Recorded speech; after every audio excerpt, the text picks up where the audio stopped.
تو اسے عمران خان کی حکومت سے بڑی سادہ سی بات کی تھی کہ ہم روس سے تیل اور گندم کی خریداری کرنا چاہتے تھے، جس کے بعد کچھ طاقتیں ایسا نہیں چاہتی تھیں، اسی لیے انہوں نے ہمیں سزا دی ہے اس امپورٹڈ کو سپورٹ کر کے۔ لیکن امپورٹڈ حکومت نے آتے ہی کہا کہ عمران خان جھوٹ بول رہا ہے، نہ ہی معاہدہ ہوا، نہ ہی کوئی بات ہوئی، اگر روس تیل دے تو ہم خریدنے کے لیے تیار ہیں۔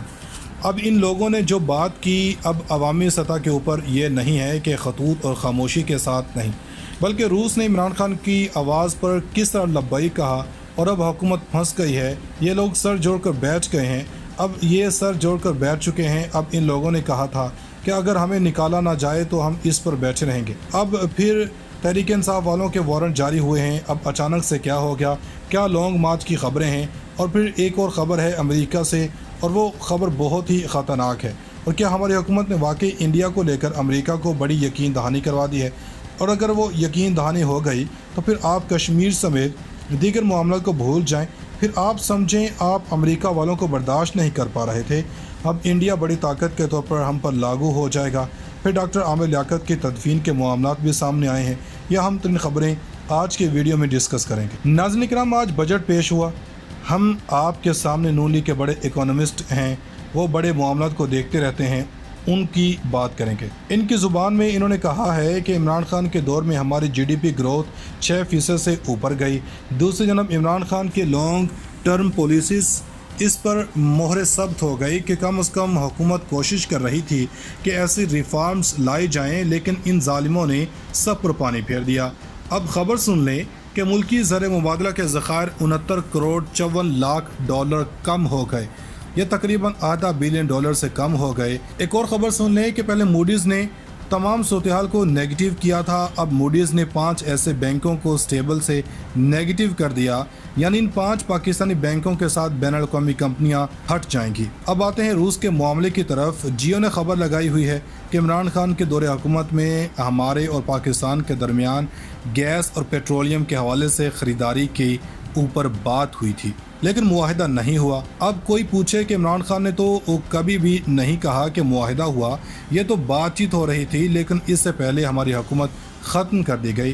اب یہ ساری بات روس کے کونسل جنرل نے اپنی پریس کانفرنس کے دوران یہ اعتراف کیا۔ انہوں نے کہا کہ پاکستان کے ریفائنری نہیں، ہم رشین آئل نہیں خرید سکتے۔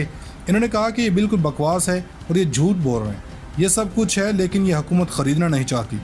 انہوں نے یہ بھی کہا کہ عمران خان کی بات چیت ہوئی تھی سستے تیل کی، مگر اس پر کتنی ڈسکاؤنٹ ہونی تھی اس کے بارے نئی حکومت ہی جانتی ہے، تاہم بات چیت ہوئی تھی اور تیل خریدنے کا معاہدہ نہیں ہوا تھا۔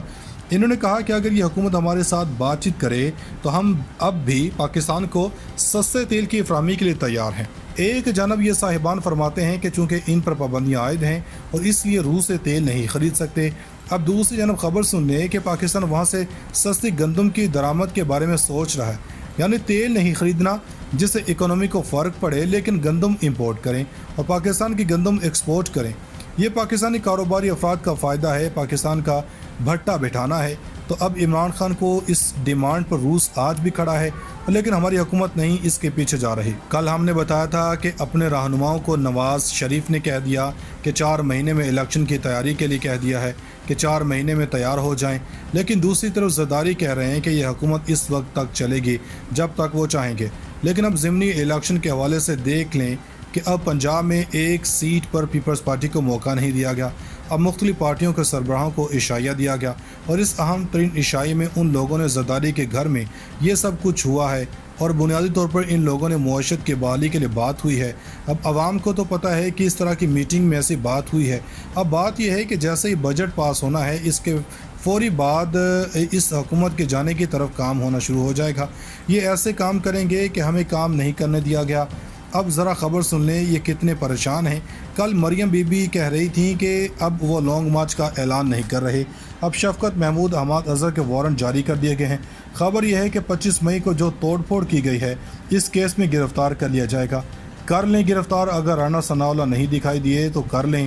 اب خبر سن لیں کہ عبد الباسط نے اس پر بات کی ہے کہ انڈیا